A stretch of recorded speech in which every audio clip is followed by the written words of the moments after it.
კომისიას რომ ცნობილი იყოს ვინ არის ტელეკომპანიის მფლობელი, მეორე მხრივ კანონი ავალდებულებს ასევე რომ იყოს დაფარული თქვა ოფშორში დარეგისტრირებული კომპანიის მფლობელი მისი ვინაობა.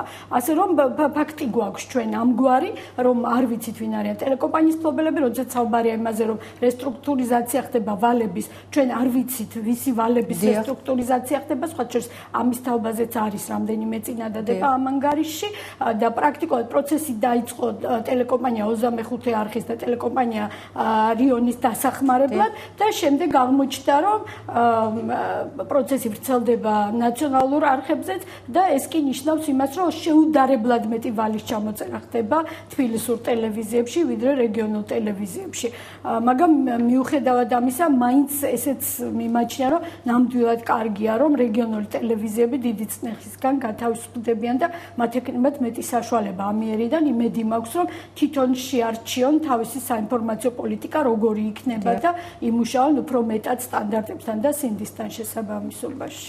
ქალბატონო, რა უნდა გააკეთოს საზოგადოებამ იგივე მედიამ, ვინც დღეს შედარებით თავისუფალ მდგომარეობაშია იმისთვის, რომ გავარკვიოთ ვინ არიან ამ ნაციონალური არხის მფლობელები ბოლოს და ბოლოს.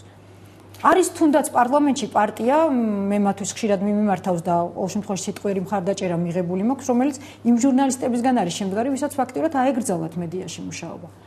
რასაკვირველია ჩვენ გამოვიყენეთ გიორგი თარგამაძეს ჩვენს კოლეგას და მეგობარს სხვათა შორის რადიო თავისუფლების ბლოგზე ყავდა სტუმრად და სწორედ მაშინ საზოგადოების წარმომადგენლებმა მას თხოვეს რომ გაერკვია ჩვენთვის ვინ არის მაგალითად ტელეკომპანია იმედის მფლობელი და გიორგი დამირეკა შემდეგ რამდენიმე დღის შემდეგ და მითხრა სწორედ აი ამ კომპანიის დასახელება რომელიც არავის არაფერს არ გვეუბნებოდა და თქვა რომ ეროვნული კომუნიკაციების ეროვნული კომისიიდან სხვა ინფორმაციის მიღება მისთვის იყო შეუძლებელი. გასაგებია, ქალბატონო, დავუბრუნდეთ ისე Freedom House-ის ანგარიშს. კიდევ ერთი ძალიან მნიშვნელოვანი მონაცემი, ეს არის სამოქალაქო საზოგადოება, რომელიც შეფასებულია 3.75 გულით. ანუ არ არის ცვლილება 2000 წელთან შედარებით. იგივეა ზუსტად. შუა წლებში იყო ოდნავ გაუარესებული მდგომარეობა და 2010-ში დავუბრუნდით ისე 2000 წლის მდგომარეობას. როგორ ფიქრობთ, რატომ არ განვითარდა საქართველოში სამოქალაქო საზოგადოება ამ წლების განმავლობაში? რა უშლის მას ხელს? ძალიან რთული კითხვაა, იმიტომ რომ სამოქალაქო საზოგადოების განვითარება სჭირდება ორი რამ აუცილებლად. ერთი ეს არის სოლიდარობის გრძნობა და მეორე ეს არის თვითორგანიზაციის უნარი. ორივე არის პირდაპირ დაკავშირებული პოლიტიკურ კულტურასთან და სანამ ჩვენ საზოგადოებაში პოლიტიკური კულტურა არ იქნება უფრო მაღალი ვიდრე არის ახლა, მანამ ჩვენ არ უნდა ველოდეთ რომ უფრო სოლიდარული ან უფრო თვითორგანიზებული საზოგადოება გვექნება. ერთ რამეს ვიტყოდი რომ ძალიან კარგია რომ სკოლებში ასწავლიან სამოქალაქო განათლების გაკვეთილები ტარდება და ეს არის სავალდებულო გაკვეთილები და ალბათ ამის შედეგი ჩვენ გვექნება გარკვეული წლების შემდეგ, როდესაც ახალი თაობა, რომელსაც უფრო მეტი ეკცოდინება რა არის კარგი მოქალაქეობა, ვიდრე ვიცით ჩვენ და ვიდრე ვიცით ჩვენმა თაობამ. მაგრამ მანამდე უნდა მივიტანოთ ეს ქვეყანა როგორმე, ხო? ხო მაგალითად ამ დასკვნაშიც არის საუბარი და მეც ვიტყოდი ორიოდე სიტყვას, ძალიან კარგი არის ის რომ სოციალური ქსელები ინტერნეტში განვითარდა.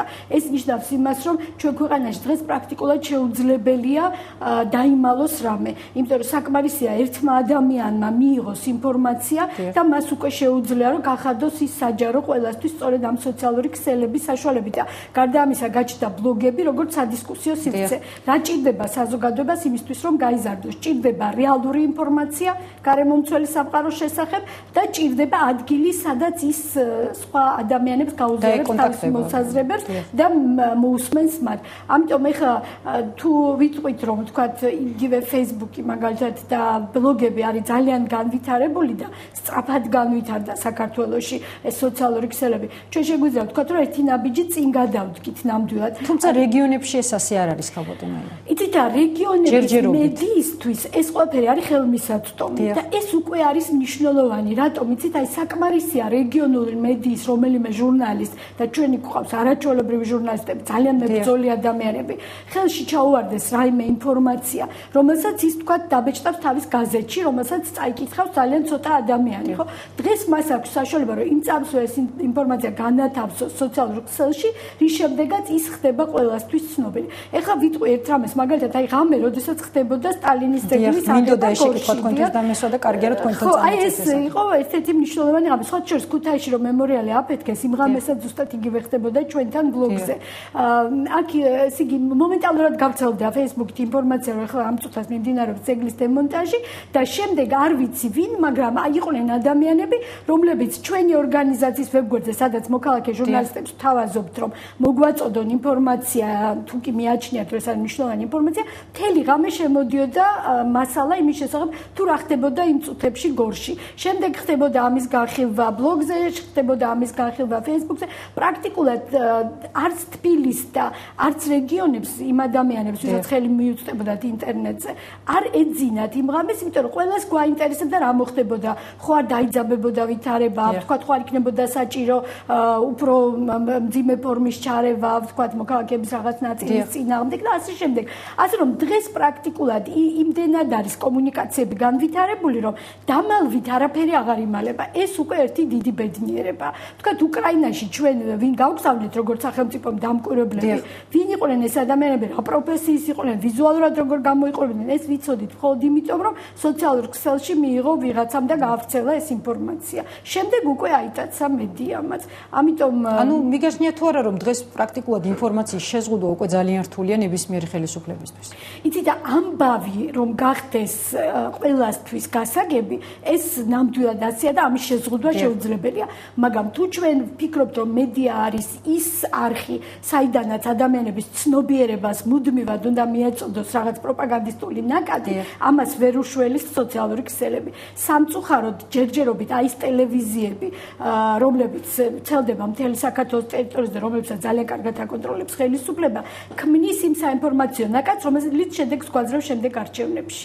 ამიტომ არის ეს მანკიერი წრე ჩვენ თუ არ გავარღვიეთ როგორღაც და სწორედ ამიტომ მგონია რომ მაესტრო, რომელიც ხელმისაწვდომია ხა მეტნაკლებად რეგიონებშიც უკვე ძალიან დიდი მისია აკისრია თქვენს ტელევიზიას, რომ აი ეს პროპაგანდისტული ნაკადი გაერღვეს როგორღაც თქვენი მეშვეობით, ძალიან დიდი პასუხისმგებლობაა ხა ეს თქვენთვის და დარწმუნებულა რომ ამას აცნობიერებთ, სანამ ჩვენ აი ამ პროპაგანდისტულ ნაკადს არ გავარღვით, რომელიც შემდეგ არჩევნებში გვაძლევს იმ შედეგს, რასაც გვაძლევს ბოლო 6 წლის განმავლობაში, მანამ ჩვენ არ უნდა ველოდოთ, რომ არჩევნების დღეს მოხდება სასწაული და ადამიანები წავლენ და ისეთ არჩევანს გააკეთებენ, რომ მეორე დღეს ჩვენ ყველა გავეღვიძებთ სხვა საქართველოში. მქონდა მე ესეთი ილუზიები, როგორც ამ ქვეყნის მოქალაქეს, მაგრამ აბსოლუტურად ბოლომდე დავწმუნდი ახლა, რომ არჩევნების დღეს არაფერი არ შეიცვლება, იმიტომ რომ ხელისუფლებას აქვს უამრავი ბერკეტი ხელში და პირველ რიგში სწორედ აი ეს პროპაგანდისტული საინფორმაციო ნაკადი, რითიც უზრუნველყოფს იმ შედეგს, რაც მას სჭირდება. დიდი მადლობა ქალბატონო. დიდი მადლობა.